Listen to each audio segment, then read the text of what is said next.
BRICS की meeting से पहले चीन ने हमारे साथ बैठक की, लेकिन सिर्फ एक देश की वजह से पाकिस्तान इस संगठन की बैठक में शामिल नहीं हो पाया। 27 जून 2022 को यह बात पाकिस्तान के विदेश मंत्रालय ने कही थी। भले ही पाकिस्तान ने किसी देश का नाम नहीं लिया हो, लेकिन इशारा भारत की तरफ था। इस बयान के ठीक एक साल बाद अब एक बार फिर से पाकिस्तान ने ब्रिक्स में शामिल होने की इच्छा जताई है। ये वही संगठन है जिसके मंच से प्रधानमंत्री नरेंद्र मोदी ने 2016 में पाकिस्तान को आतंकवाद की मां बताया था। इस बीच प्रधानमंत्री नरेंद्र मोदी ब्रिक्स समिट में शामिल होने के लिए रवाना होंगे।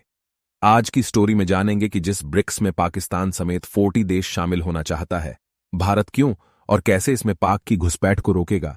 सबसे पहले जानिए ब्रिक्स है क्या और यह कितना ताकतवर है। जेएनयू के प्रोफेसर राजन कुमार बताते हैं, ब्रिक्स संगठन अभी जिस रूप में है, इसके यहां तक पहुंचने का सफर 3 स्टेज में पूरा हुआ है। पहली स्टेज RIC यानी रूस, इंडिया और चीन 1990 के दशक में ये तीनों देश मिलकर एक संगठन बनाते हैं।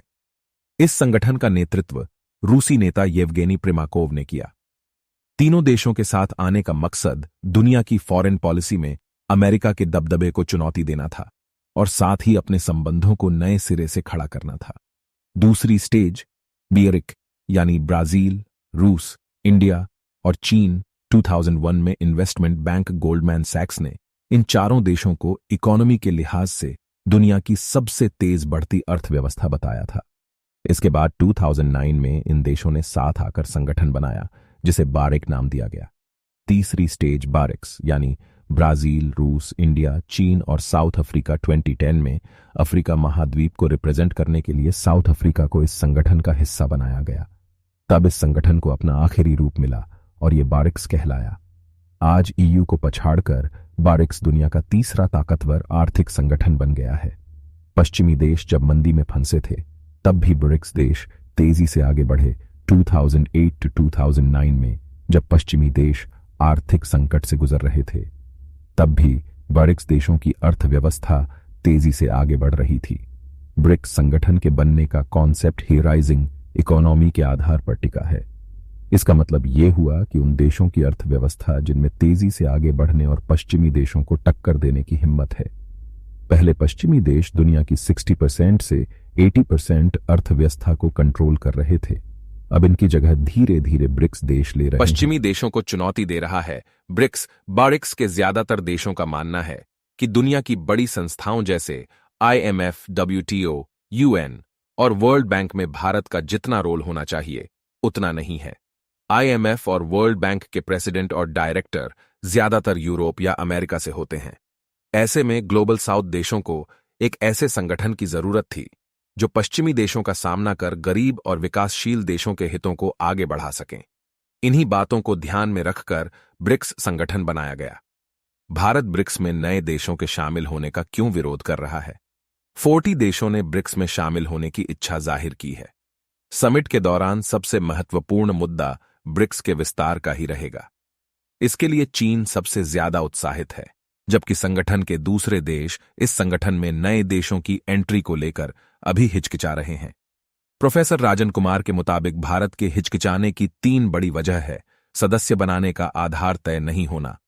फिलहाल ब्रिक्स में जो देश हैं, उनका बड़ा आधार अर्थव्यवस्था है।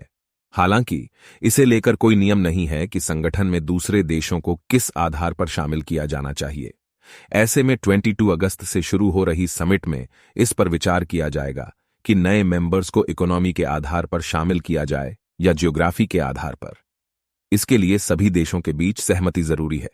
इसका एक समाधान यह हो सकता है कि पहले देशों को ऑब्जर्वर का स्टेटस दिया जाए, फिर उनकी परफॉर्मेंस के आधार पर उन्हें संगठन का सदस्य बनाया जाए। मैनेज करने की समस्या, अगर बहुत ज्यादा देशों को संगठन में शामिल कर लिया जाता है तो उन्हें मैनेज करना मुश्किल रहता है। फैसले लेने में परेशानियां आती हैं। शीत युद्ध के दौरान बने नॉन अलाइनमेंट मूवमेंट के साथ ऐसा ही हुआ था। भारत इसके फाउंडिंग मेंबर्स में था। 70 से 80 देश इसके सदस्य थे। ब्रिक्स में कम देश होने की वजह से फैसले लेने में आसानी होती है। ऐसे में ज्यादा सदस्यों को संगठन में शामिल करना बड़ी चुनौती होगी। चीन के दबदबे का डर 10 से 12 साल में 40 देशों की इस संगठन में शामिल होने की इच्छा इसकी अहमियत को जाहिर करती है। वहीं चीन के विस्तारवाद के मंसूबों की वजह से संगठन में इतने देशों को शामिल करना भारत के लिए खतरा साबित हो सकता है। चीन और रूस दोनों ब्रिक्स संगठन को पश्चिमी देशों के खिलाफ बने समूह के तौर पर प्रोजेक्ट करना चाहते हैं। चीन के बेल्ट एंड रोड प्रोजेक्ट में कई सारे देश शामिल हैं, लेकिन भारत नहीं है। ब्रिक्स में चीन को भारत भी मिल रहा है और ग्लोबल साउथ के दूसरे देश भी मिल रहे हैं। ऐसे में चीन ये चाहता है कि ज्यादा सदस्य जोड़कर वो उन्हें अमेरिका के खिलाफ अपने गुट में शामिल कर सके, जबकि भारत, साउथ अफ्रीका और ब्राजील का मानना है कि अगर विस्तार होता है तो वो संतुलन के साथ किया जाए। पाकिस्तान क्यों हर हाल में BRICS में शामिल होना चाहता है? पाकिस्तान ने भले ही ऑफिशियली BRICS में शामिल होने के लिए अप्लाई नहीं किया हो, लेकिन वो कई बार संगठन का सदस्य बनने की चाहत जता चुका है। प्रोफेसर राजन के मुताबिक पाकिस्तान 3 वजहों से इस संगठन में शामिल होना चाहता है। भारत के साथ बराबरी। पाकिस्तान को लगता है कि भारत इस संगठन का सदस्य है और ये दुनिया का ताकतवर संगठन है। ऐसे में पाकिस्तान को इसका सदस्य होना चाहिए। आर्थिक मदद। पाकिस्तान को लगता है कि ब्रिक्स संगठन के देश तेजी से विकास कर रहे हैं। ऐसे में अगर पाकिस्तान इसका सदस्य बनता है तो बाकी देश मिलकर पाकिस्तान की मदद करेंगे। चीन ब्रिक्स बैंक के जरिए पाकिस्तान को कर्ज दिलवाएगा। इससे पाकिस्तान की अर्थव्यवस्था पटरी पर लौट सकती है। चीन के साथ मिलकर भारत को साधने की कोशिश। ब्रिक्स संगठन में भारत सबसे मजबूत सदस्य देशों में से एक है। यही वजह है कि पाकिस्तान इस संगठन में शामिल होकर चीन के साथ मिलकर भारत को साधने की कोशिश करेगा। भारत ब्रिक्स में पाकिस्तान की घुसपैठ क्यों रोकना चाहता है? चीन काफी पहले से ब्रिक्स संगठन में और देशों को जोड़कर इसका विस्तार करना चाहता है। वह इस संगठन में पाकिस्तान, ईरान जैसे देशों को भी शामिल करना चाहता है। हालांकि भारत कभी नहीं चाहेगा कि पाकिस्तान इस संगठन का हिस्सा बने। इसकी 3 मुख्य वजह हैं, जैसे आतंकवाद। पाकिस्तान पर दुनिया भर में आतंकवाद फैलाने के आरोप लगते हैं। भारत के साथ विवाद। कई सारे मुद्दों पर भारत और पाकिस्तान के बीच विवाद है। ऐसे में अगर पाकिस्तान ब्रिक्स का मेंबर बनता है तो वहां कई अहम फैसले लेने में दोनों देशों में टकराव की स्थिति बनेगी। इससे संगठन की साख पर असर पड़ेगा। राजनीतिक साख। कोई भी संगठन विस्तार करेगा तो वो ऐसे देशों को शामिल करना चाहेगा जिसकी दुनिया में राजनीतिक साख हो, न कि कोई ऐसा देश जो राजनीतिक रूप से अस्थिर हो, जिसकी दुनिया में निगेटिव इमेज हो। पाकिस्तान के पास न तो अर्थव्यवस्था का दम है और न ही राजनीतिक अहमियत का। ऐसे में भारत उसे कभी संगठन का हिस्सा बनाने के लिए राजी नहीं होगा। पाकिस्तान के ब्रिक्स में शामिल न हो पाने की 3 वजहें कौन सी हैं? कमजोर इकोनॉमी फाइनेंस सबसे बड़ी वजह है। ब्रिक्स सीधे तौर पर दुनिया का सबसे संपन्न माने जाने वाले आर्थिक संगठन G7 को टक्कर देता है। GDP पर क्रय शक्ति के मामले में चीन सबसे बड़ी अर्थव्यवस्था है, भारत तीसरी, रूस छठी और ब्राजील 8वीं है। सारे ब्रिक्स देशों की दुनिया की GDP में 31.5% की हिस्सेदारी है।